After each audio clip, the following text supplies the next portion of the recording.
Hello everybody, Blue Dooley in the garage. Today we're going to be working on the CXT's trailer. I actually have one axle sort of mounted. I only got two of the four bolts holding it in. But that's alright, I wanted to do a little quick test run out in the yard. We'll put a clip of that in here right now.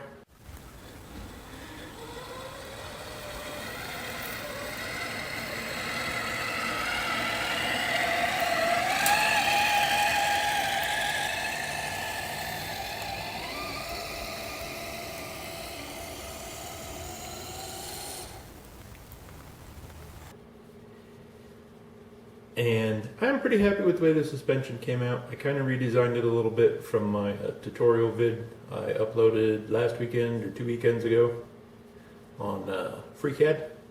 So I changed the mount, changed the arm a little bit.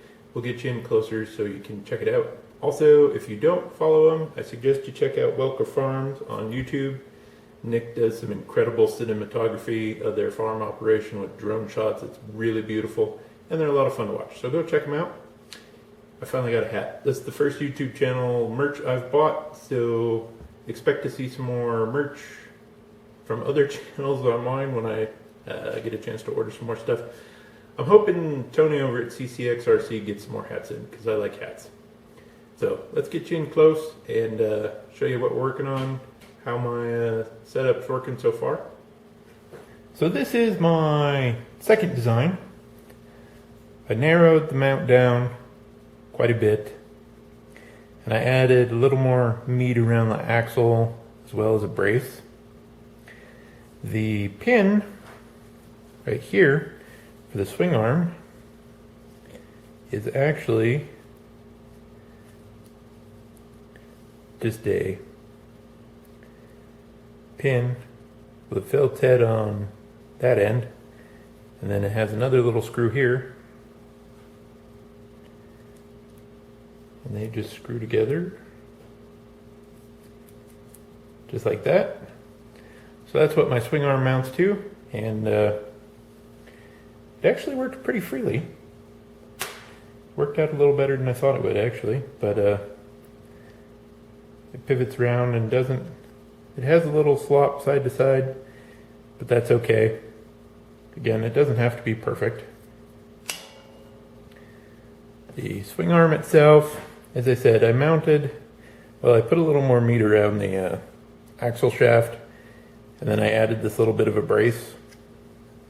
I didn't quite make this long enough to go all the way out to the bearing and the wheels, but that's alright. I have some extra spacers and extra plastic hexes I'm not using, so I'm just using those for spacers. It just slips over, the frame rail just slips over there.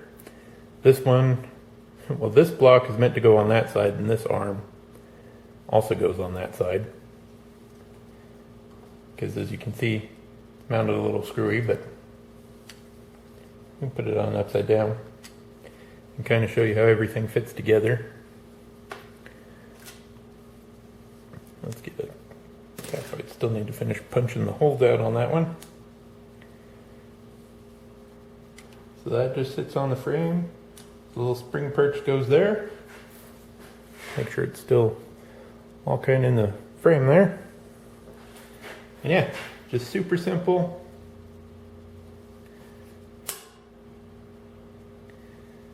It's not going to have a lot of travel, but trailers generally don't. And on my Facebook feed, somebody's worrying about how the axle flexes like this when going over bumps. And there is a little bit of, I don't know if I can show it or not on camera. I mean, it doesn't twist much, but it doesn't need to. Again, trailer suspension generally doesn't have a lot of flex, and this entire setup is based off of an air ride setup like you'd see on a semi-trailer, or as an upgrade to heavy-duty gooseneck hitches. The axle actually is welded to the arm on both sides, so there is no torsional flex like this at all on an air ride setup, and that's mainly for stability. Also, they're not really meant for severe off-roading, so you don't need a lot of flex in the trailer itself. I mean, it has some. For an axle shaft, I am running all thread at the moment. Oop, that's not the right one. That's a different project.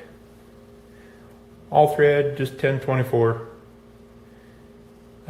3 feet of it, just one stick. So I have plenty to make another one, or even a third one maybe, depending. I never have actually measured the distance. I also shorted myself a few screws, but the bracket's going to have 2, and then the spring perch just has, oops, make sure you're in frame, and then the spring perch just has a single one through it. And we'll get you up close here, see if it focuses. Those holes are actually for really small zip ties.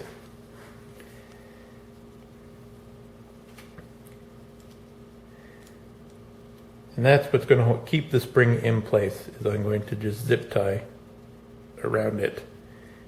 And that'll keep the spring from popping out. The upper mounts, or spring perches, also have those holes. They didn't turn out quite as well. I'm not sure if I didn't cut the holes out big enough, or if these parts are just so small it didn't print correctly. But I'll get a zip tie through there, and then the spring's captured at both ends. And also when you pick the trailer up, it doesn't just swing the axle all the way down. So what I think I'm going to do is I'm going to take this axle off, take all the hangers off. I'm actually going to scoot the whole thing forward a little bit. It looks a little goofy with it that close to the rear end. And then after I get the rear axle where I want it, then I can space out the front axle accordingly. I'm not going to time lapse anything. I'm just going to do it and then bring you back once it's done, because all it is just drilling. Okay, took a little fiddling, but both of them are on there now. Slid the axle forward a couple of inches and then got the second one mounted up. I was worried about it hitting that cross member, but the spring is fully compressed before the tire actually touches. I got the spring zip tied in place. See if that focuses or how it's going to look. The front axle, I forgot I had some nut zerks. You know, you drill a hole in something, insert this, collapse it with a bolt, and you got, well, basically a nut in sheet metal. I forgot I had some of those, so I'm actually going to use those as spacers instead of plastic hexes. So that gives it a little more width than the other axle. So let's, well, we're going to hook it up to the CXT and see how it rolls.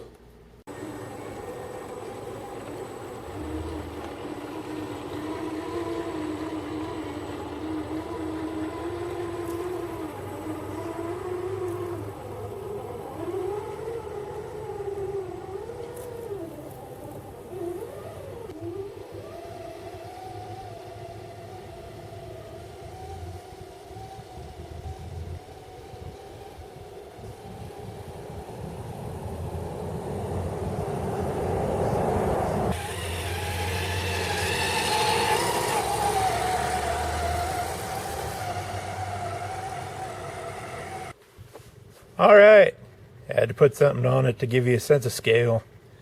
Couldn't drive around with an empty trailer.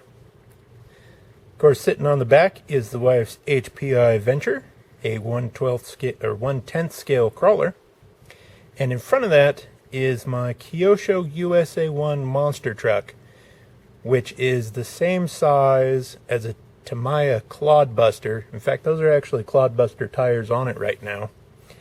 It has a little bit of an aftermarket chassis on it, so it has a little bit longer wheelbase than a stock Kyosho USA-1 or the stock Clodbuster. But that'll just give you an idea how big the CXT is. Those Clodbuster tires are not very tiny. Looks like I need to increase my air pressure in the back tires a little bit, or find some much stiffer foams to put in the back of that CXT with a trailer on it. The Proline dirt hogs on the back seem to be alright. I tried to put a lot heavier weight on the trailer, and yeah, a couple of scale trucks is about all it's good for. I put a 40-pound dumbbell on it and about flattened the tires out. So it's not going to be heavy haul. You're not going to put a person on it and ride around on it. However, for trail runs and fun little videos and stuff, I think it's going to work out pretty good. Drove it through the yard, of course, and the two motors in the CXT and all the gear reduction it has tugs along pretty well in the grass. Of course, there's a lot more work to do to that trailer. I got to get decking on it, and well, before I get decking on it, I need to put some little loops along the side so I can have some tie down points, then sand up the welds, clean it up a little bit, and paint her. The suspension might get a little tweaking. The axles, for what I'm going to use it for, they're alright. If you want a heavier duty trailer, I think the trailer would handle a lot more weight itself, but 3D printed parts and some all-thread axles just aren't going to cut it if you want to put something a lot heavier on the truck and trailer. So, hope everyone enjoyed the video and get a kick out of the build. Hopefully some weekend here it'll be nice out so I can actually go do some RCing. As always, click like and subscribe, and I'll catch you in the next one.